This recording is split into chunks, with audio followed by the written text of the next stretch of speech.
Salamu alaikum. Salamu alaikum.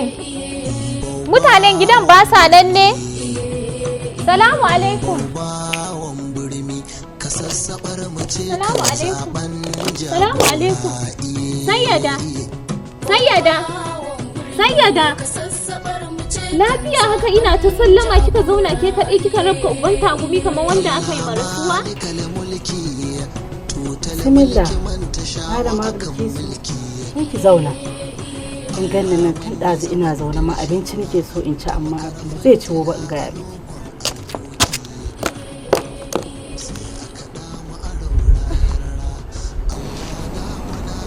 Lafiya lau kika zo kika zauna a nan kika rabka uban tagumi ina ta sallama gidan kaman ba kowa kin zo nan kin rabka tagumi kamar wanda aka yi wa mutuwa? Ke dai bari da zaɓe ya zo a ƙasar nan tamu ta Nijar sai kiga 'yan takarkaru sun fito kamar an yi ruwansu sai ka rasa mawa za ka zaɓa. Kinga shakuruminki yanzu akan wannan abin kika zo kika zauna kika rabka uwar tagumi kamar an miki rasuwa? Ni na ɗauka wani abin al'ajabin ne ma ya faru. Kinga shakuruminki kamar amarya ta kashe ɗan masu gida. Idan kina son ki yi zaɓe ba tare da kin ɓata ƙuri'anki kin ɓata lokacinki ba, ki zaɓi Baba Mamman Usman a jam'iyyar RDR canji. Shi ne wanda za ki zaɓa hankalinki kwance mai nagarta mai kishi mai wadatar zuci wanda zai kawo ma Nijar ɗinmu ci gaban sa.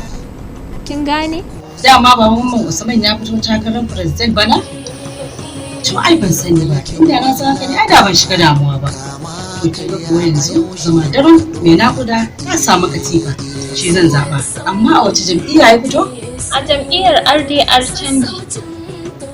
To ni kuma kin ga shi kenan. Na samu jam'iyyar da zan zaba RDR canji. Kin ga kuwa idan Baba Mamman Usman ya ci, kin ga kuwa abubuwa da yawa za su soya. Kama daga harkar noma, tattalin arziki, inganta ilimi da dai sauransu.